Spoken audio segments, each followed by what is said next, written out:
আসসালামু আলাইকুম এভরিওয়ান। তুমি কি গুচ্ছের জন্য প্রিপারেশন নিতে চাচ্ছ কিন্তু গোছানো প্রস্তুতি কিভাবে নিবা বুঝতে পারতেছো না, কিংবা কোন ভাইয়ের সাথে আগাইলে তোমার প্রিপারেশনটা গুছিয়ে যাবে এটা নিয়ে কনফিউজড আছো? তোমার জন্য মিল্টন ভাইয়া নিয়ে আসছে একটা one stop solution. One stop solution কেন বলছি? কারণ গুচ্ছের জন্য এখন যে সমস্ত ব্যাচগুলো আছে তার ভিতরে একদম complete package question bank solution সহ একটা কোর্স কিন্তু খুব বেশি অ্যাভেলেবল নাই। সো তোমার যদি গুচ্ছ সামনে টার্গেট থাকে এবং তুমি যদি একা একা কোশ্চেন ব্যাংক সলিউশন না করো বা কোশ্চেন ব্যাংক সলিউশন না করে গুচ্ছের প্রশ্নগুলো সম্পর্কে একটা প্রপার ধারণা নিয়ে না পরীক্ষা দিতে যাও, তাহলে কিন্তু বেশ তোমার চান্স পাওয়ার যে সম্ভাবনাটা কমে যায়। সো সেই জায়গাতে দাঁড়িয়ে তুমি যদি গুচ্ছের জন্য একদম ডেডিকেটেড প্রিপারেশন নিতে চাও তাহলে গুচ্ছের প্রশ্ন ব্যাংক সলিউশন করা লাগবে। এখন সবচেয়ে বড় প্রবলেম হচ্ছে মার্কেটে গুচ্ছের জন্য কিন্তু ডেডিকেটেড সুন্দর গোছানো কোশ্চেন ব্যাংক নাই। অধ্যায় ভিত্তিক কোশ্চেন ব্যাংকের বেশ অভাব।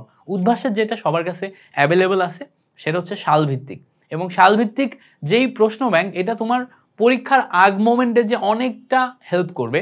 পরীক্ষার আগ মোমেন্টে যে তুমি কয়েক সালের কোশ্চেনগুলো সলভ করে যদি পরীক্ষার হলে যাও তাহলে তোমার প্রিপারেশনটা বেশ তোমার হচ্ছে কনফিডেন্ট লাগবে এবং হচ্ছে প্রিপারেশনটা গোছানো মনে হবে। কিন্তু এখন যেহেতু 2 মাসের মধ্যে একটা সময় আছে, এই সময়টা তুমি কিভাবে কাজে লাগাবা? অবশ্যই অধ্যায় ভিত্তিক প্রশ্ন ব্যাংকে যাইতে হবে। সো অধ্যায় ভিত্তিক প্রশ্ন ব্যাংকের ক্ষেত্রে তুমি ভার্সিটি করতে পারো, অন্যান্য সোর্সগুলো করতে পারো, পাশাপাশি গুচ্ছের যে প্রশ্নগুলো বিভিন্ন ইউনিভার্সিটিতে আসছে সেইগুলো তোমাকে সলভ করতে হবে। এর জন্য আমি কি করছি, আমি যে কোর্সটা নামাইছি গুচ্ছ প্রশ্ন ব্যাংক সলভ কোর্স বা জিএসটি প্রশ্ন ব্যাংক সলভ কোর্স, সেখানে আলাদা করে গুচ্ছের বিগত বছরের প্রশ্নগুলোকে আলাদা করে ফেলছি, সাজাইয়ে তোমার হচ্ছে প্রশ্ন ব্যাংক তৈরি করছি চ্যাপ্টার ওয়াইজ।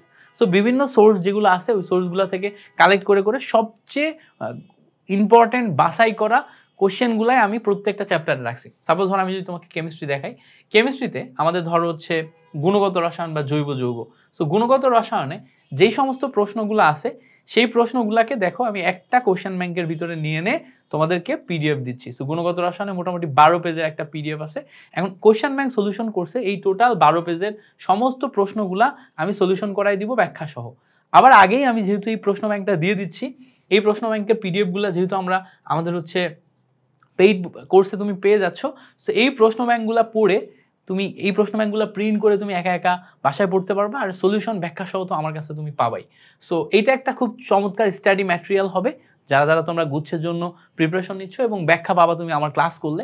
সো এই ক্লাসগুলো তুমি কিভাবে পাবা? আমাদের গুচ্ছ প্রশ্ন ব্যাংক সলিউশন কোর্সে তুমি যদি এনরোল করো তাহলে পেয়ে যাবা। তুমি bidarthi.org আমাদের যে ওয়েবসাইট আছে, নতুন লঞ্চ করছি আমরা, bidarthi.org, এই ওয়েবসাইটে যাবা, যে এখানে কোর্সেসের ভিতরে যাবা, কোর্সেসের ভিতরে যে দেখো GST question bank solution course, এখান থেকে তুমি এনরোল করতে পারবা। অলরেডি আমাদের এখানে প্রায় 160-70 জন এনরোল করে ফেলছে।